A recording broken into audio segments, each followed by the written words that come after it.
ശിവനെ കുറിച്ച് പറയുമ്പോൾ ഒരു പാട്ട് അതിൻ്റെ ഇടയിൽ പറയാം. നമ്മുടെ മോഹൻ സിത്താര സാറിൻ്റെ ശിവദം ശിവനാമം. അതെ അതെ. പിന്നെ പാട്ട് രസമാണ്. ശിവദം ശിവദം ശിവനാമം ശിവനാമം ശ്രീ ശ്രീപാർവതീശ്വരനാമം ശിവദം ശിവചരിതം എന്ന് പറഞ്ഞിട്ട് പോകുന്ന സാധനം ഇല്ലേ? സഫലമീ ജീവിതം പ്രേമപൂർവം. അത് ഇടയ്ക്കൊക്കെ നമ്മുടെ ഉള്ളിൽ കാര്യം പറയാൻ പറ്റുമല്ലോ. സഫലമീ ജീവിതം പ്രേമപൂർണം. അതൊക്കെ അങ്ങനെ പറയാൻ പറ്റുന്ന സമയത്ത് പറയും. അത് ശരിക്ക് കമലിൻ്റെ ഒരു പടം ചെയ്തുകൊണ്ടിരിക്കുമ്പോഴാണ് ഇത് വരുന്നത്. അവിടെ മഴവില്ല് കമലിൻ്റെ ആ പാട്ട് അല്ല, ഇത് മഴവില്ല പാട്ടാണ്. അതെ, മഴവില് നമ്മൾ മദ്രാസിൽ നിന്നാണ് ചെയ്യുന്നത്. ആ ഡയറക്ടർ ഇവരെ കൂടെ വന്നിട്ട് നമ്മൾ അവിടെ നിന്ന് ചെയ്തതാണ് 4 പാട്ടോട്ട് അപ്പം തന്നെ ചെയ്തു. അത് കഴിഞ്ഞിട്ട് ഇവർ പോയതിന് ശേഷമാണ് ഞാൻ കമലിൻ്റെ ഒരു പാട്ടേ ബാക്കിയുണ്ടായിരുന്നു. എന്താണ് ഏതോ ധൃതൻ. അത് ഞാൻ അവിടുന്ന് എഴുതി കൊടുത്തതാണ്. അയാൾക്കഥ എഴുതുക. അത് എന്നിട്ട് ട്യൂണ് പുള്ളി ചെയ്തതാ, എഴുതി ചെയ്തതാ. നല്ല രസം. 2 ഒരേ സമയത്ത് ഏതോ ഭയങ്കര പാട്ടായിരുന്നു. നിദ്ര തൻ പുള്ളി ഞെട്ടിച്ച പാട്ടത്. ഞാൻ അത്രയൊന്നും ആലോചിച്ചില്ല. ഇങ്ങനെ എഴുതി അങ്ങ് പല്ലവി കൊടുത്തു. പല്ലവി ഞാൻ പറഞ്ഞു, പല്ലവി പുള്ളി ചെയ്യുമ്പോൾ എനിക്ക് ഇങ്ങോട്ട് വരേണ്ട കാര്യമുണ്ട്. പല്ലവി രവേട്ട് ചെയ്യുമ്പോഴേക്കും ഞാൻ അടുത്ത് അനുപല്ലവി ഞാൻ അയച്ചു കൊടുക്കാറുണ്ട്. പല്ലവി എനിക്ക് അന്ന് തന്നെ അയച്ചു തന്നു. അനുപല്ലവിയും ചരണം എഴുതി കൊടുത്തു. അങ്ങനെ പുള്ളി ചെയ്തു. ഞങ്ങൾ കണ്ടിട്ടേ ഇല്ല. അന്നൊരു ചെറിയ ഉടക്കണ്ടായിരുന്നു. അതിലൊരു വെറൈറ്റി പാട്ടുണ്ട്, മരതകരാവിൻ കരയിൽ മഞ്ജു വസന്തം പോലെ. അത് എഴുതി കാണിക്കുന്ന സമയത്ത് ശരിയാ. അത് വേറെ സിറ്റുവേഷൻ വഴി എഴുതിയതാണ്. അത് ഉപയോഗിക്കാത്തതുകൊണ്ട് ടൈറ്റിൽ കൊടുത്തതാ. പിടിച്ചു കെട്ടും കരളിലെ തടവറയിൽ കോപമോടെ മെല്ലെ മെല്ലെ മാറിടുന്ന മാന്റെ യാത്ര. കടവത്ത് കണ്ടാലോ നീ കണ്ടുലഞ്ഞ ചെന്താമര. അത് ഭയങ്കര രസമുള്ള മാനേ എന്ന് പറഞ്ഞ സാധനം പോകുന്നതാ. ശരിക്കും ട്രാക്ക് പാടിയത് പിന്നെ മധുവാണ്. ഞാൻ കേട്ടിരുന്നു. അതും ദാസറിനെ മിക്സ് ചെയ്യുമ്പോൾ ഞാൻ ഉണ്ടായിരുന്നു ഇവിടെ. ഓ, മാനേ സൂപ്പർ ഹിറ്റ് ആയിരുന്നു. പിന്നെ മോഹൻലാലിന്റെ ഒരു ആക്ഷനും അത് എല്ലാ പാട്ടും ഹിറ്റായിരുന്നു. വേറൊരു ശ്രീകുമാർ പാടിയൊരു പാട്ടുണ്ട്, കുപ്പിവള കിലുകിലക്കിലങ്ങണല്ലോ. കുപ്പിവള കിലുകിലു കിലുങ്ങണല്ലോ, കാൽത്തളകൾ കിണുകിണെ കിണുങ്ങണല്ലോ, കരളിന്റെ കരളെ കരയാതെ ഞാനൊന്നു കൂടെ പോന്നോട്ടെ, താഴ്വാരമാകെ വസന്തകാലം വിരുന്നു വന്നു നമുക്ക് വേണ്ടി. അതെ, രസമാണ്. വസന്തകാലം വിരുന്നു വന്നു നമുക്ക് വേണ്ടി. അതിലാണ് വിഷ്വലില് കുറെ ജൂനിയർ ആർട്ടിസ്റ്റുകൾ വന്നിട്ട് കൂടെ കൂടുമ്പോ ഒരു ചെക്കനും രസമുള്ള ഇതായിരുന്നു. അയാൾക്കഥ എഴുതുകയാണ്. നമ്മള് കൈതപ്പുറം വിശ്വനാഥൻ സാറിനെ കുറിച്ച് പറഞ്ഞുകൊണ്ടിരിക്കുകയായിരുന്നു. ഏകാന്തം അതിലൊക്കെയുള്ള പാട്ട്, ഒരു പാട്ടേ ഉള്ളൂ, ഓരോ പാട്ടേ ഉള്ളൂ.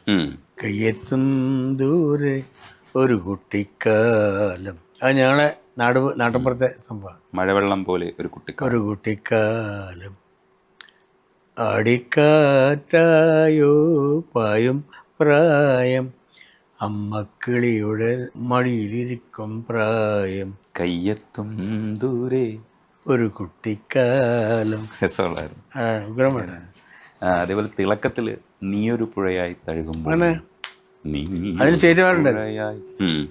ജേട്ടൻ നീയൊരു പുഴയായി തഴുകുമ്പോൾ ഞാൻ പ്രണയം വിടരും കരയാകും, കനകമയൂരം നീയാണെങ്കിൽ മേഘകനവായി ഞാൻ വരും.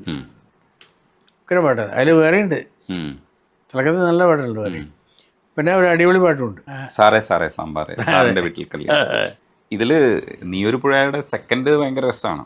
ഇലക്കൊഴിയും ശിശിരവനത്തിൽ അറിയാതും. അത് ശരിക്കും സാറിന്റെ ജയചന്ദ്രൻ സാറിന്റെ വോയിസിൽ ഭയങ്കര രസമാണ്. അതേപോലെ ഔസപ്പച്ചൻ സാറിന്റെ അഴകേ പൊന്മണിയെ എന്ന് പറയുന്ന പാട്ടിൽ അഴകേ പൊന്മണിയെ, അതെ, അതിലും ശബ്ദം അയ്യോ ജയചന്ദ്രൻ സാറിന്റെ ശബ്ദം. മനസ്സിന്റെ കിളിവാതിൽ അറിയാതെ തുറന്നിട്ട എന്നൊക്കെ പറയുമ്പോ, മഴവിൽ ചിറകുള്ള കവിതേ നീ കസ്തൂരിമാൻ കുരുന്നേ, അതില് കസ്തൂരിമാൻ വന്നിട്ടുണ്ട്. അതൊരു ഭാഗ്യാണ്, ഈ പേരുകള് കറക്റ്റായിട്ട് കൊണ്ടുവരിക എന്ന് പറയുന്നത്. ഒരു പ്രൊമോഷൻ ആവും. ഇന്നത്തെ കാലഘട്ടത്തിൽ കൂടുതൽ ഒരു പ്രൊമോഷന്റെ ഭാഗമാണ് സോങ് ഒക്കെ. പാട്ടുകൾ അത്രേ ഉള്ളൂ, വിലയുള്ളൂ തന്നെ. സാർ എം ജെയുടെ പാട്ടുകളിൽ നല്ല കുറച്ച് പാട്ടുകളുണ്ട്. അതിൽ രസമുള്ള താളത്തിലുള്ള പാട്ടുകളിൽ ഒന്ന് ഓ സൈനബ എനിക്ക് ഭയങ്കര ഇഷ്ടം. ഉണ്ട്. ഓ സൈനബ അഴകുള്ള സൈനബ മറിമാൻ കിടാവു പോലെ വന്നതെന്തിനാണു നീ ഓ സൈനബ. ഞങ്ങൾ തമാശയ്ക്ക് പറയുമായിരുന്നു ഓ സൈനബ എന്ന് പറയുന്നത് ഓ ഇനിഷ്യലായിട്ട് എടുക്കുകയാണെങ്കിൽ വിൽസന്റെ മകളായിരുന്നെങ്കിൽ ഡബ്ല്യു സൈനബ എന്ന് പാടുമായിരുന്നു. അതിന് വേറൊരു പാട്ടാണ് മെഹർബ മെഹർബ പുതുക്കപ്പെണ്ണെ അഫ്സൽ പാടിയിട്ടുള്ള രസമുള്ള മെഹർബ മെഹർബ പുതുക്കപ്പെണ്ണെ മെഹർബ 10 കൊട്ട പൊന്ന് നിന്റെ മഹർ മഹർ ഈ ആൺപണം എന്ന് പറയുന്നില്ലേ? അതെ അതെ, മഹർ മെഹർബ. അപ്പൊ ആ വാക്ക് ശരിക്കും സാറിന് അറിയാമായിരുന്നു ആ പശ്ചാത്തലം? അതേ പോയി റിസർച്ച് ചെയ്തതാണോ? അല്ല, അറിയായിരുന്നു, മെഹറൊക്കെ അറിയായിരുന്നു. അതെ, പശ്ചാത്തലം അറിയാം. പെരുമഴക്കാലത്തിൽ വേറെ കല്ലായി കടവത്ത് കല്ലായി കടവത്തെ കാറ്റൊന്നും വേണ്ടിയില്ലേ മണിമാരൻ വരുമെന്ന് ചൊല്ലിയില്ലേ വരുമെന്നു പറഞ്ഞിട്ടും വരവൊന്നും കണ്ടില്ല കൽബിലെ മൈന ഇന്നും ഉറങ്ങിയില്ല. അല്ല, പാട്ട് പുറത്തു വന്നാൽ പിന്നെ നമ്മൾ ആരുതൊന്നുമില്ല, എല്ലാം ലോകത്തിന്റെ പാട്ടാണ്, നമ്മുടെ പാട്ടാണ്, നല്ലതൊക്കെ നമ്മുടെ പാട്ടാണ്. നമ്മുടെ കാര്യം പറയുമ്പോൾ അത് പ്രത്യേകിച്ച് പറയാൻ മാത്രമേ ഉള്ളൂ. ഭാസ്കരൻ മാഷ പാട്ടൊക്കെ ഭാസ്കരൻ മാഷ എവിടെയോ പോയില്ലേ? അതെ, പക്ഷെ ഇപ്പോഴും നമുക്ക് തന്നിട്ട് പോയിരിക്കും പുള്ളി. അത്തരത്തിലുള്ളൊരു സ്റ്റൈലിലുള്ള മെഹർബ പോലെയുള്ള പാട്ടാണ് നമ്മുടെ ബോയ് ഫ്രണ്ടിലെ റംസാൻ നീലാവൊത്ത പെണ്ണല്ലേ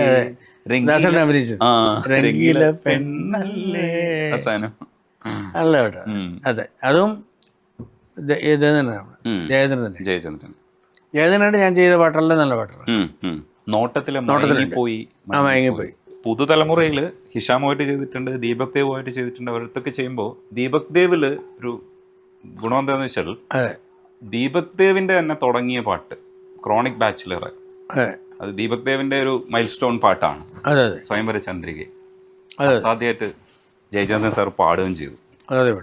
ദീപക് ദേവിലേക്ക് എങ്ങനെയാ എത്തണേ സാർ? ദീപക് ദേവ് ശരിക്ക് നമ്മുടെ കൂത്തുറമ്പുകാരനാണ്, നമ്മുടെ നാട്ടുകാരനാണ്. സാറ് ജനിച്ചത് പയ്യന്നൂരല്ലേ? പയ്യന്നൂർ. അപ്പോൾ ശ്രീനിവാസനും ഇവരൊക്കെ ഒരു ഇതാണ്. പക്ഷേ ഇയാൾ പാടുമായിരുന്നു പണ്ട് കുട്ടിക്കാലത്ത്. അപ്പോൾ ഗൾഫിൽ ഞാൻ പോയപ്പോൾ സമയത്ത്, കുട്ടിയായ സമയത്ത് ഞാൻ ഇയാൾക്ക് പ്രൈസ് കൊടുത്തിരുന്നില്ല. ഗവൺമെൻറ് ചെറിയ കുട്ടിയാന്ന് പറഞ്ഞു. അങ്ങനെയാണ് നല്ല പരിചയമായി, നല്ല ബന്ധം. ഇപ്പോഴും 4-5 പാട്ടുണ്ടായിരുന്നു അതിൽ, എല്ലാം നല്ല പാട്ടുണ്ടായിരുന്നു. ആ ക്രോണിക് ബാച്ചിലർ അതാണ് അയാളുടെ ആദ്യത്തെ പടം. അതെ, ആദ്യത്തെ പടം.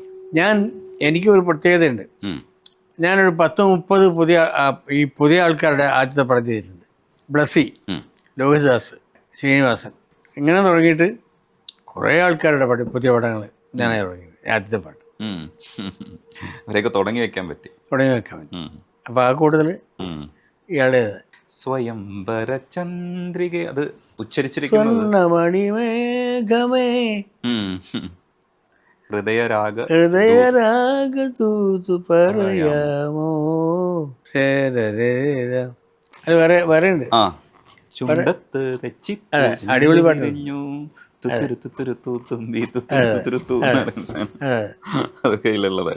പിന്നെ ഐ വി ശശിയുടെ ഒരു പടം, അതിലും ജയേട്ടൻ പാടിയ സൂപ്പർ പാട്ടാണ് ചിത്രമണിക്കാറ്റ്. അത് നല്ല വോയിസാണ്, നല്ല വോയിസാണ്. ചിത്രമണിക്കാറ്റിൽ എന്ന് പറഞ്ഞാൽ സാറിന്റെ ഒരു പ്രത്യേക ശൈലിയാണ്. ഉദയനാണ് താരം, നരനൊക്കെ ചെയ്തിട്ടുണ്ട് ദീപക്കുമായിട്ട്. പിന്നെ നരലിന് ഉഗ്ര പാട്ടല്ല. എൻ്റെ ഈ നാട്ടിലത്തെ ഒരു പാട്ട്, തിരുവണ്ണൂരിൽ പേര് വെച്ചിട്ട് പാട്ടുണ്ട്, ശൂരം പടയുടെ ചമ്പട കൂട്ടി. ആ പാട്ട് ഓമൽ കൺമണി എന്ന പാട്ട്. ഓമൽ കൺമണി പുഴയിലൂടെ ഒഴുകി വരുന്ന കർണൻ്റെ ഒരു രൂപം വെച്ചിട്ടാണ് ആ പാട്ട്.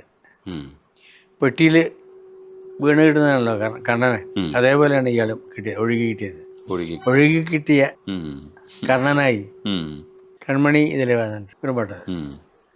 പിന്നെ പുതിയ മുഖം, ഉദയനാണ് താരത്തില് കരളേ കരളേ, അത് അതാണ് ഇയാൾ ആദ്യത്തെ പാട്ട്. എന്നോടൊന്ന് ചിരിക്കൂ. അതെ, വിനീതും റിമിട്ടോ റിമിട്ടോം ഭയങ്കര രസം. റിമി പറഞ്ഞ ആകെ ഒരു വരിയുള്ളൂ, ഞാനില്ല ഞാനില്ല അത് മാത്രമേ ഉള്ളൂ. കൂടാൻ ഞാനുണ്ട് അങ്ങനെ രണ്ടെണ്ണം പറഞ്ഞിട്ടു. ഇത്രയും കഷ്ടപ്പെട്ട് ഞാൻ മദ്രാസ് ഒന്ന് പാടിയിട്ട് ഇത്രയേ ഉള്ളോ എന്ന് വിചാരിച്ചിരുന്നു. പാടി മിക്സ് ചെയ്ത് വന്നപ്പോൾ ഭയങ്കര പാട്ട്. റിമി പറഞ്ഞോട്. പക്ഷെ നല്ല രസമുള്ള പാട്ട്. അതന്നെ നല്ല പാട്ടാ. അതിൽ വേറൊരു പാട്ടുണ്ട്, പറയാതെ അറിയാ. സൂപ്പർ പാട്ടാ. നീ പോയതെന്തേ, എനിക്കും ഇഷ്ടം. ഒരു വാക്കും മിണ്ടാത്തത്, ഒരു വാക്കുമിണ്ടാഞ്ഞതെന്തേ സഖിയേ നീ കാണുന്നു എന്മിഴിയും നിറയും നമ്പരം. നീ കാണുന്നുണ്ടോ? ആ പിരിഞ്ഞതിന് ശേഷം എന്ന് പറയുന്നത് ഭയങ്കര ദുഃഖകരമായ, എല്ലാവർക്കും ഇഷ്ടപ്പെട്ടു. പുതിയ മുഖത്ത് അതിൽ പിച്ച വെച്ച നാൾ മുതൽക്കു നീ എൻ്റെ സ്വന്തമായി. ക്രിസ്ത്യൻ ബ്രദേഴ്സില് മോഹം കൊണ്ടാൽ ഇന്നേത് പെണ്ണും പൂച്ചയെ പോലെ പാൽപാത്രം കുടിച്ചു വെറ്റിക്കും, മിഴികളിൽ നാണം മൊഴികളിൽ നാണം ഇതാകവേ നാണം. ഭയങ്കര രസമാണ്. അത് കുറേ വേരിയേഷൻസ് ഉണ്ട്. നല്ല പാട്ട്. അത് ദീപക് ദേവിന്റെ ടിപ്പിക്കൽ രസമുള്ള പാട്ടുകളിൽ ഒന്നാണ്. ബേണി ഇഗ്നീഷ്യസ് സാറിന്റെ പാട്ടുകളില് നല്ല രസമായിട്ട് കഥ പറയുന്നതാണ് കല്യാണരാമനിലെ കഥയിലെ രാജകുമാരി ഗോപകുമാരനും ഒന്നാവാൻ പുഴയിലെ പൊന്നോളങ്ങളിൽ അവരൊഴുക്കി ദീപങ്ങൾ. നമ്മൾ തമാശക്ക് പറയുമായിരുന്നു, ഈ കഥയിലെ രാജകുമാരനും രാജകുമാരിക്കൊക്കെ ഒന്നാവാൻ വേണ്ടിയിട്ട് പുഴയിൽ പോയി ദീപങ്ങൾ ഒഴുക്കിയ മതി, നമുക്കത് പോരാ, നന്നായിട്ട് അധ്വാനിക്കണം. പക്ഷെ ആ പാട്ട് ഭയങ്കര സൂപ്പർ ഹിറ്റ് പ്രാർത്ഥനയായിട്ടാണല്ലോ പുഴയിൽ ഒഴുക്കിയത്. അവസാനവും കാണിക്കുന്നുണ്ട്. അതുകൊണ്ട് പാട്ട് ഭയങ്കര ക്ലിക്കായി. അല്ല, ആ സിനിമയുടെ ടോട്ടൽ ഒരു ഫീൽ ആ പാട്ടുണ്ട്. പാട്ട് കേൾക്കുമ്പോൾ നമുക്ക് മനസ്സിലാവും ഈ പടം ഇതായിരുന്നു. തുമ്പിക്കല്യാണത്തിന് വന്നെത്തിയ തുമ്പകളിൽ തുമ്പക്കൊടി അഴകുള്ളവനാരോ അഴകുള്ളി വിളാരോ. അത് തുമ്പക്കൊടി എന്ന് പറയുന്നത് തുമ്പിയുടെ തുമ്പയല്ലേ, തുമ്പപ്പൂവാണ്, തുമ്പിയല്ല. തുമ്പക്കൊടിയല്ലേ, തുമ്പക്കൊടി. അഴകുള്ളി വിളാരോ. തുമ്പക്കൊടി എന്ന് പറഞ്ഞാൽ പൂത്ത് നിൽക്കുന്ന, പക്ഷെ അത് തുമ്പിക്കല്യാണത്തിന് വന്നെത്തിയ തുമ്പികളിൽ തുമ്പക്കൊടി അഴകുള്ളവനാരോ. ആ അഴക്, തുമ്പക്കൊടി അഴക് ഈ ഏത് തുമ്പിക്കാണുള്ളത്? ഓ, അതാണ്. അപ്പൊ മനോഹരമായ തുമ്പി ഏതാണെന്ന് ചോദിക്കുകയാണ്. ഈ തുമ്പി ഏതാണ്? പക്ഷെ അതൊരു സ്വയംവരം വേണമെങ്കിൽ ആവല്ലേ, കുറെ തുമ്പികൾ. അതന്നെ ഉദ്ദേശിച്ചത്, അതന്നെയാണ് എന്റെ സിറ്റുവേഷൻ. ശരിക്കും ഉദ്ദേശിച്ച ആളല്ല കല്യാണം കഴിക്കുന്നത്, അതാണ് എന്റെ കഥ. മറ്റേ ആളെയാണ് കല്യാണം കഴിക്കുന്നത്. അപ്പൊ അങ്ങനെ വേണമെങ്കിൽ അത് എടുക്കാം അല്ലേ? എടുക്കാം, അങ്ങനെയാണ്. അതും യാദൃശ്ചികമായി വന്നതാണോ? അതെ, അല്ല അങ്ങനെയാണ്, മനഃപൂർവ്വം ആവാം, യാദൃശ്ചികമായിട്ട് വന്നതാണ്. പക്ഷെ സംഭവം കറക്റ്റായിരിക്കും. അല്ല, അതാണ് എഴുത്തിന്റെ. ചില വാക്കുകൾ വന്ന് വീഴാണ് ഇവിടെ, നമ്മളറിയില്ല. പിന്നെ ആലോചിക്കുമ്പോഴോ ശരി. ഇപ്പൊ ഉദാഹരണം പറഞ്ഞാല് കണ്ണീർ പൂവില് സൂര്യതാപമായി താതന്റെ ശോകം എന്ന് പറയുന്നുണ്ട്. പക്ഷെ ജ്യോതിഷത്തില് അച്ഛന്റെ സ്ഥാനത്ത് സൂര്യനാണ്. എനിക്കറിയേയില്ല അത്. അങ്ങനെ വന്ന് വച്ചാടിയ സൂര്യതാപമായി താതന്റെ ശോകം. അപ്പോൾ സൂര്യൻ എന്ന് പറയുന്നത് ജ്യോതിഷത്തില് നമ്മുടെ പൗരാണിക വിശ്വാസത്തില് അച്ഛന്റെ ഇതാണ്, സ്ഥാനമാണ്. ഇല്ലെങ്കിൽ തന്നെ അതിനകത്ത് അച്ഛനാണ് കേന്ദ്ര കഥാപാത്രം സത്യത്തിൽ. പിന്നെ അച്ഛന്റെ മോഹല്ലേ ഇയാൾ തട്ടിക്കളഞ്ഞത്. അവസാനം ആ ഫോട്ടോ കാണുന്നതുവരെ അതാണല്ലോ അച്ഛന്റെ സൂര്യതാപമാണ്, അച്ഛന്റെ ശോകമാണ്. ആ കഥ കംപ്ലീറ്റ് അങ്ങനെ തന്നെയാണ്. അച്യുതൻ നായരുടെ ജീവിതം സേതു ഇല്ലാതാക്കിയതാണ്. കിരീടവും ചെങ്കോലും അതാണ്. പാവാണെന്ന് തോന്നുന്നു. അതെ. പക്ഷെ അയാള് ചെയ്ത പ്രവൃത്തി, അല്ലെങ്കിൽ അയാള് ശരിക്കും ഇടപെടാത്തത് കൊണ്ട് അയാൾക്ക് പറ്റിയതാണ്. അയാളുടെ കുടുംബത്തിനെ നശിപ്പിച്ചതാണ് അയാളുടെ ചെയ്തികൾ. ശരിക്കും അച്യുതൻ നായരാണ് അതിനകത്ത് ഹീറോ. ശരിക്കും സേതു അല്ല. ഈ അമ്മൂമ്മ പറയല്ലോ, അച്ഛന്റെ അച്ഛൻ എന്ന് പറഞ്ഞാൽ ഭയങ്കര മസിൽമാനായിരുന്നു പറയല്ലേ. അതെ. നീ പുട്ട് കഴിക്കുന്നുണ്ട്, 10 മുട്ട 20 മുട്ട 60 മുട്ട ഒക്കെ പറയും, ഇങ്ങനെ വാചടിക്കും. നല്ല രസമുള്ള. അവരും ശരിക്കും അതിനകത്തൊരു ഇതാണല്ലേ, അയാളെ ഇങ്ങനെ പുഷ് ചെയ്ത്. പിന്നെ അതെ, ഇല്ലെങ്കിൽ ഇടപെടണ്ടായിരുന്നു. ഇടപെടാതിരുന്നെങ്കിൽ സേതുവിന്റെ ജീവിതം പോകില്ലായിരുന്നു, അച്യുതൻ നായരുടെ ജീവിതം പോകില്ലായിരുന്നു, കുടുംബം. പിന്നീട് കീരിക്കാടന്റെ ജീവിതവും പോയി, ആ കുടുംബവും നശിച്ചു, എല്ലാം നശിച്ചു. സേതു കുറച്ചുകൂടെ ഒരു ബുദ്ധി കാണിച്ചിരുന്നെങ്കിലും നമുക്ക് തോന്നുന്നു. ശരി, അതെ. അസാധ്യ സിനിമയാണ്. അസാധ്യം. അയ്യോ, എനിക്ക് കിരീടത്തിനപ്പുറത്തേക്ക് ചെങ്കോലിനോട് കുറച്ചുകൂടെ ഒരു ഇഷ്ടമുണ്ട്. വയലൻസ് കുറച്ചുകൂടി പോയി അവസാനം. അതാണ് എൻ്റെ ഒരു കുഴപ്പം. അത്രേ ഉള്ളൂ. പെണ്ണ് പഴിച്ചു പോകുന്നതും ഇയാളതിൻ്റെ പുറത്ത് കാത്തു നിൽക്കുന്നതൊക്കെ പറയുന്നത് അതൊക്കെ ഒരു കുറച്ച് ഭീകരമായി. ഇയാളുടെ അനീതി അത് ലാലേട്ടൻ്റെ അവിടുത്തെ ഒരു അഭിനയമൊക്കെ ഉണ്ട് ഇങ്ങനെ. അതൊക്കെ ഉണ്ട്. അല്ല, സംഭവമൊക്കെ ഉള്ളതായിരിക്കും, പക്ഷെ നമുക്ക് താങ്ങാൻ പറ്റാണ്ടായി. അയാൾക്ക് ആ ദുഃഖം കറക്റ്റായിട്ട് ആ മുഖത്ത് ഉണ്ട്. പിന്നെ അയാൾ ഭയങ്കര സംഭവം അസാധ്യമായിട്ട് ചെയ്തിട്ടുണ്ട്. ലാല് ഒരു ഭയങ്കര ജീനിയസ് തന്നെയാണ്. എപ്പോഴും ഞാൻ അനുഭവിച്ചറിഞ്ഞല്ലോ അടുത്തിരുന്നിട്ട് അയാളുടെ അഭിനയത്തിൻ്റെയൊക്കെ. പിന്നെ പാട്ട് പാടുന്ന ആളാണെന്ന് തോന്നിപ്പോകൂലേ? തോന്നുന്നത് അസാധ്യമായിട്ട് ചെയ്യും. പിന്നെ ഞാൻ ഇപ്പുറത്തിരിക്കുന്നപ്പോൾ അയാൾക്ക് കുറച്ചുകൂടി ഉഷാറായി. അല്ല, ഞാനൊന്ന് പുള്ളിയെ നോക്കിയത് ഞാൻ സ്വാഭാവികമായിട്ട് ചെയ്തത്. എനിക്കത്ര അഭിനയത്തിനെ പറ്റി അറിയില്ല. ഞാൻ സ്വാഭാവികമായിട്ട് ഇങ്ങനെ ചെയ്തുകൊണ്ടിരിക്കുമ്പോൾ പുള്ളിക്ക് ഭയങ്കര ത്രില്ലായി. പിന്നെ എന്നിട്ട് അതൊക്കെ ബൈഹാർട്ട് പിടിച്ചു പുള്ളി കംപ്ലീറ്റ്. സ്വരങ്ങളൊക്കെ ബൈഹാർട്ടായി, അല്ലെങ്കിൽ കയ്യിൽ നിന്ന് പോകും. നല്ല ഉഷാറായിട്ട് ചെയ്തു. എസ് അബ്ദുള്ള ഒരു വലിയൊരു സംഭവമാണ്. അത്രയും നമ്മളെ ധരിപ്പിക്കാൻ കഴിയുന്നു എന്നുള്ളതാണ്. മ്യൂസിക് ഉള്ളിൽ നിന്ന് വരുന്നത്. അതെ, അങ്ങനെ തോന്നുന്നു. അതാണല്ലോ അഭിനയം. പിന്നെ ഒന്നാണ്, ഇതൊന്നും കാര്യമില്ല. എന്നോട് ഈയിടെ അതായത് ലാലിൻ്റെ വില്ലനായിട്ട് വരുന്നു എന്നുള്ള രീതിയിൽ ഒരാൾ എന്നോട് സംസാരിച്ചു. തിരുവനോട് അന്നാ എനിക്ക് വിഷമായിരുന്നു. ലാലിൻ്റെ വില്ലനായിട്ടല്ലേ വരുന്നത്. ഞാൻ പറഞ്ഞു അങ്ങനെ നിട്ടോ, എനിക്ക് മനസ്സിലായില്ല, എനിക്കങ്ങനെ തോന്നിയില്ല. അവർ അല്ല, ഈ കാണുന്നവർക്ക് അങ്ങനെയാണ്, വളരെ വിശാലമായിട്ട് ചിന്തിക്കും. ലാലിനെ തോപ്പിക്കാൻ വേണ്ടി വരുന്ന ഒരാൾ എന്നുള്ള രീതിയിൽ അങ്ങനെ കാണുന്നുണ്ട് ആൾക്കാർക്ക്. അതെ, അതൊരു രസമാണ്. അതെ, നിങ്ങൾ അങ്ങനെ പറയുന്നത് ഓക്കെ, പക്ഷെ എനിക്കങ്ങനെ ഒന്നും ഉണ്ടായിട്ടില്ല. അവർ ആരെയും തോപ്പിക്കുന്നില്ലല്ലോ. ഇല്ലല്ലോ. അവസാനം കെട്ടിപ്പിടിച്ച് പിരിയല്ലേ. അല്ല, അവസാനല്ലേ ആവുന്നുള്ളൂ. ആദ്യം നമ്മൾ വരുന്നത് വെള്ളം പിടിച്ചിട്ടല്ലേ. അതൊക്കെ ആൾക്കാർ. പക്ഷെ നല്ല ക്യാരക്ടറായിരുന്നു. പിന്നെ നല്ലതായിരുന്നു. അതൊക്കെ ലോഹിയുടെയാ, ലോഹിദാസിന്റെ എഴുത്താണ്. പിന്നെ ഭദ്രന്റെ ഒരു പടത്തിൽ നമ്മളെ ഈ വെള്ളിത്തിരയില് നീ മണിമുകിലാടകൾ ആടിയുലഞ്ഞത്, അതും ചേട്ടനാ പാട്ട്. അതും രസമാണ്. നീ എന്ന് പറയുന്ന പ്രയോഗമുണ്ട്, മണിമുകിലാടകളാടിയുലഞ്ഞൊരു മിന്നൽ. അതെ, ഈ മിന്നൽ എന്ന് പറയുന്നത് അത് സാറ് വേറൊരു പാട്ടിൽ ഉപയോഗിച്ചിട്ടുണ്ട്. ഇതില് ഉപയോഗിച്ചിരിക്കുന്ന മിന്നലഴകേ ഒന്നു നില്ല്, എന്ത് ദാഹം കണ്ടു നിൽക്കാൻ എന്ന് പറയുന്നുണ്ട്. പക്ഷെ അതേപോലെ തന്നെ സാറ് വേറൊരു പ്രാവശ്യം കൂടെ മിന്നലിനെ വിളിച്ചു വരുത്തിയിട്ടുണ്ട്. മിന്നലേ മിന്നലേ താഴെ വരൂ എന്നൊരു പാട്ട്. അപ്പൊ ഞങ്ങൾ പറയും, മിന്നൽ താഴെ വന്ന വിവരം അറിയും.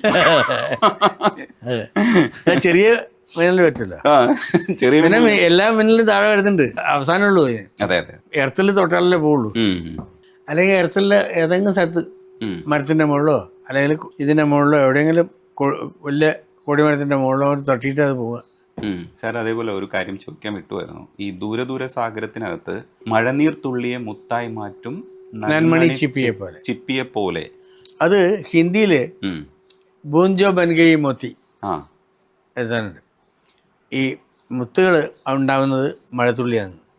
ഈ ചിപ്പികൾ ഇങ്ങനെ പുറത്തേക്ക് വരികയും ആ മഴത്തുള്ളി സ്വീകരിക്കുകയും ചെയ്ത് താഴെ പോകും. പിന്നെ 1000 കൊല്ലം കഴിയുമ്പോഴാണ് നമ്മൾ കാണുന്നത്. ആ ചിപ്പി അടിച്ചു പൊളിച്ച് അതിനെ കൊന്നിട്ട് നമ്മൾ ആ മുത്തെടുത്ത് പോക്കറ്റിലിടും. ONV അങ്ങനെ എഴുതിയിട്ടുണ്ട്. നെഞ്ചു കീറാതെ നേരിനെ കാട്ടാനാവില്ലെന്ന് ഈ മുത്തിച്ചിപ്പികൾ പറയുന്നു. അതാണ് പൊളിച്ചാണ് എടുക്കുന്നത്. അതാണ് അതന്നെ. അതെ, അതെ, നെഞ്ചു കീറാതെ നേരിനെ കാട്ടാനാവില്ലെന്ന് ഈ മുത്തിച്ചിപ്പികൾ പറയുന്നു എന്നുള്ളത്. അതെ, ചിപ്പിയെ കുറിച്ചുകൾ അത്യാവശ്യം. മുത്തേ നിന്നെ തേടി ഉള്ളിൽ വന്നു ഞാൻ, പ്രദീപ് സോമസുന്ദരം പാടി. രസമുള്ള പാട്ട്, നല്ല പാട്ട്. നിന്റെ മായാജാലകങ്ങൾ തുറന്നെല്ലാം കവർന്നു ഞാൻ. രസമല്ലേ? നിന്റെ മായാജാലകങ്ങൾ തുറന്നെല്ലാം കവർന്നു ഞാൻ. ഭീകരനാണ് കാമുകൻ. അല്ല, ഈ മുത്തിനെ തേടിയിട്ട് ചിപ്പിക്കുള്ളിൽ കയറുന്ന ഒരാള്. അതെ അതെ അതെ, അത് ഞാൻ ആലോചിച്ചത്. ചിപ്പിക്കുള്ളിൽ വന്നു ഞാൻ. അത് ജോൺസണാ, ജോൺസൺ മാഷിന്റെ പാട്ടുകൾ ഒരുപാട് വിട്ടുപോയിട്ടുണ്ട്. ഈ അനിയനുമായിട്ട് ചെയ്യുമ്പോൾ എങ്ങനെയാണ്? ഞങ്ങള് ഈസിയാണ്, പടപടാ ചെയ്യാണ്, കറക്റ്റ് ആയിരിക്കും. അതിന് ഒരു പ്രശ്നം ഉണ്ടാവില്ല. എനിക്കും അതെ, പോയത് ഭയങ്കര ജീവനിൽ നിന്ന് പറിച്ചെടുത്ത പോലെയുള്ളൊരു വേദന. ഇതിലത്തെ പാട്ട് എപ്പോഴും ഓർമ്മയുണ്ട്. എന്ന് വരും നീ സങ്കടമായിപ്പോ എൻ്റെ പന്തലിൽ, അതിൻ്റെ മറുപടിയാണ് മറ്റേത്. അടുത്ത ജന്മത്തിൽ കാണാമെന്നല്ല, ഇനിയൊരു ജന്മമുണ്ടെങ്കിൽ അതിന്റെ നമുക്ക് ആ സരയൂ തീരത്തു കാണാം. അവൻ പറയുന്ന പോലെ തോന്നും. ഇവിടെ അവൻ്റെ ബോഡി കൂടെ കൊണ്ടുവച്ചപ്പോൾ ഈ ശിഷ്യന്മാരെല്ലാം ഇത് രണ്ടും പാടിക്കൊണ്ടിരുന്നു. അപ്പോഴൊക്കെ എൻ്റെ കണ്ണിങ്ങനെ നിറഞ്ഞ വിളിക്കുന്നുണ്ട്. ഇത്ര സാധുവാണ്, നല്ലവനാണ്. പക്ഷേ ചില കൂട്ടുകളിൽ പൊട്ടു വരുന്നുണ്ട്, മദ്യപാനമൊക്കെ ഉണ്ടായിരുന്നു. അത് എത്ര പറഞ്ഞ് ഞാൻ പിടിച്ചോണ്ട് കൊണ്ടുവന്നാ, എറണാകുളത്തായിരുന്നു. ഇവിടെ കൊണ്ടുവന്നിട്ടാണ് ഞാൻ ഇതിലൊക്കെ ഇടപെടിച്ച് ശരിയാക്കിയത്. സാർ ഒരിക്കലും എന്തുകൊണ്ടാണ് മദ്യപിക്കാത്തത്? ഇല്ല, എനിക്കത് അറിയാവുന്നുണ്ട്. ഈ ഇത് വെവ്വേറെല്ലാം കുടിച്ച് ഇത് വീഴുന്നത് ഞാൻ കാണുന്നുണ്ടല്ലോ. ഇനിയിപ്പോൾ എന്തിനാ ഞാനിത് അറിയും. സ്വപ്നത്തിൽ പോലും കുടിച്ചിട്ടില്ല. മാത്രമല്ല ഇവരൊക്കെ പക്ഷേ ഭയങ്കര സ്നേഹമുള്ള ആൾക്കാരാണ്. വേണമൊക്കെ സിനിമയിൽ മറ്റേ റൂമിൽ പോയിക്കോളൂ കേട്ടോ, ഞങ്ങളിവിടെ തകൃതിയായിരിക്കും, നിങ്ങളിങ്ങോട്ട് വരണ്ട, അങ്ങനെ. അതായത് നിങ്ങളിരിക്കുക, കുറച്ചടിച്ച് ഒരു സംസാരമില്ലെന്ന് പറയും അല്ലേ, കുടിപ്പിക്കാൻ ഒരിക്കലും ചെയ്യില്ല, ഇവരാരും ചെയ്യില്ല. എനിക്ക് ഇപ്പോഴും അത്ഭുതം തോന്നുന്നത്, ഒരു തമാശക്കെങ്കിലും ഒരു പ്രാവശ്യം നോക്കാം ചെയ്തില്ല. ഭരതനാണെങ്കിൽ ഭരതന് മറ്റുള്ള ലഹരിയാവുക ഇതിൻ്റെ ഈ, പക്ഷേ ഒരിക്കലും നമ്മളെയൊന്നും നിർബന്ധിക്കില്ല. അദ്ദേഹം രഹസ്യമായിട്ട് ചെയ്യത്തേ ഉള്ളൂ. വലിയ മനസ്സുള്ള ആൾക്കാരവരൊക്കെ. പക്ഷേ ക്രിയേറ്റീവ് ആവാൻ വേണ്ടിയിട്ട് ഒരിക്കലും സാറിന് അത് ഉപയോഗിക്കേണ്ടതില്ല. ഇല്ലേ, ആവശ്യമായില്ല. ക്രിയേറ്റിവിറ്റിയും അതുമായിട്ടൊന്നും ഒരു ബന്ധമില്ല, ഒരു ബന്ധമില്ല. ഞാൻ തെളിയിച്ചിട്ടുണ്ടല്ലോ. ഇത്രയും ചേഞ്ചായിട്ടുള്ള പാട്ടുകൾ, ഇത്രയും ചേഞ്ചായിട്ടുള്ള സിറ്റുവേഷൻസ്, പടങ്ങൾ, ലജ്ജാവതിയും പ്രമോദവനും നോക്കിയാൽ മതിയല്ലേ. ഇതിൽ കൂടുതൽ ചേഞ്ച് ആർക്കും ചെയ്യാൻ പറ്റില്ല. Walking in the moonlight, thinking of you. പറയുന്നത് അതാ പറയാത്ര. നമുക്ക് മനസ്സിൽ ചിന്തിക്കാവുന്നേ ഉള്ളൂ, ലഹരി നമുക്ക് ഉണ്ടാക്കാമെന്നേ ഉള്ളൂ. നമ്മൾ പാട്ടിനെ പറ്റി ആലോചിച്ചാൽ ലഹരിയാവും. സങ്കടങ്ങൾ വരുമ്പോഴും സാറിന് അത് വേണ്ടി വന്നിട്ടില്ല? അപ്പോഴും അതെ, ഒന്നുമില്ല. ഭയങ്കര സങ്കടങ്ങൾ വന്നാലും ഞാൻ ഒരിക്കലും അതൊന്നും ഉപയോഗിക്കില്ല. അതൊന്നും പരിഹാരമില്ല എന്നുള്ളതാണ്. അങ്ങനെയുള്ള ഇതായിട്ടുള്ള സിറ്റുവേഷൻ ഉണ്ടായിരുന്നു പലപ്പോഴും, പരീക്ഷിക്കുന്ന രീതിയിൽ. അത് ഞാൻ ആലോചിക്കുകയില്ല. പിന്നെ ഞാൻ വേറൊരു ആൾക്കാരെ പറ്റി നമ്മൾ വിഷമിക്കാറുമില്ല. അത് അവർ നന്നായിരിക്കട്ടെ, അവരതിനേക്കാൾ കേമായിക്കട്ടെ. ഇപ്പോൾ ഗിരീഷൊക്കെ ഭയങ്കരമായിട്ട് ആഘോഷിക്കപ്പെടുമ്പോഴും ഒക്കെ ഗിരീഷാണ് ഇതിന് മുഴുവൻ പെട്ടുപോയ ആളല്ലേ. അപ്പോഴും ഗിരീഷൊക്കെ ഇവിടെ നിന്ന് വരുമ്പം ഇതൊന്നും മതിയേ ഉണ്ടാവില്ല, അത്ര ശ്രദ്ധിച്ചേ വരുള്ളൂ. ഒരു ഗുരുവിൻ്റെ അടുത്ത് വരുന്നവരെ എൻ്റെ അടുത്ത് വരാം, അത്ര ശ്രദ്ധിച്ചിട്ടാണ് എപ്പോഴും പറയും ചെയ്യാം അവനൊക്കെ. പക്ഷേ ഭയങ്കര ഇതുണ്ട് അവൻ്റെ ഉള്ളിൽ, ആ ഒരു ഫയർ ഇപ്പോഴും ഓർക്കുന്നുണ്ട്. ഈ നാഴിയിൽ മുളനാഴിയിൽ ഗ്രാമം നന്മ മാത്രമുള്ളത്. ഓ, ഇതൊരു സംഭവം ഗിരീഷ്. ഒരുപാട് പിന്നെ എന്നുള്ള പാട്ടിൽ ഒരുപാട് കാര്യങ്ങളുണ്ട് അവൻ്റെ. ഇനിയും പുറത്ത് കാണാൻ തരാതെ അവൻ പോയി എന്നാണ് സങ്കടം. ഞാൻ ഈ വഴിയിൽ വരുമ്പോൾ എല്ലാവരും എൻ്റെ വീഡിയോയുടെ അടിയിൽ കമൻറ്റ് ചെയ്യാറുണ്ട്, ഗിരീഷ് ഏട്ടൻ ഉണ്ടായിരുന്നെങ്കിൽ. ഞാൻ പറഞ്ഞില്ലേ, അതുകൊണ്ട് ഒരുപാട് കാര്യങ്ങൾ പറയാനും പാടാനും ഒക്കെയുള്ള ആളാണ്. എനിക്ക് ഓർമ്മയുള്ളൊരു സംഭവിച്ചാൽ, ഗിരീഷ് മരിച്ച് കഴിഞ്ഞിട്ട് പ്രസിദ്ധീകരിച്ചിട്ടുള്ള, മരിക്കുന്നതിന് മുമ്പേ എഴുതി കൊടുത്തിട്ടുള്ള സാധനം ഉണ്ടായിരുന്നു. ഈ കലാകൗമുദിയിൽ ലാസ്റ്റ് പേജിൽ ഇത് സ്വകാര്യം എന്ന മറ്റു സാധനമുണ്ട്. അതിൽ മുഴുവൻ പല ദിക്കിലും എന്നെ പറ്റി പറഞ്ഞിട്ടുണ്ട്. അറിയാതെ അവൻ അവസാനം പറഞ്ഞത്. ഞാൻ തിരുമേനിയോട് എപ്പോഴും എനിക്ക് എന്തെങ്കിലും സംശയം കഴിഞ്ഞാൽ ഫോണിൽ വിളിച്ചു ചോദിക്കും, വിജയിക്കുന്നുണ്ട് ഒക്കെ പറഞ്ഞിരുന്നു പുള്ളി. അത്ര സ്നേഹമുള്ള ആൾക്കാർ. അപ്പോൾ ടീമുവിനെയൊക്കെ ഭയങ്കര കാര്യമാണ്, എൻ്റെ മോനെയൊക്കെ നല്ല മനുഷ്യർ. പക്ഷേ ഇങ്ങനെയൊക്കെ പോകുമ്പോൾ സങ്കടം.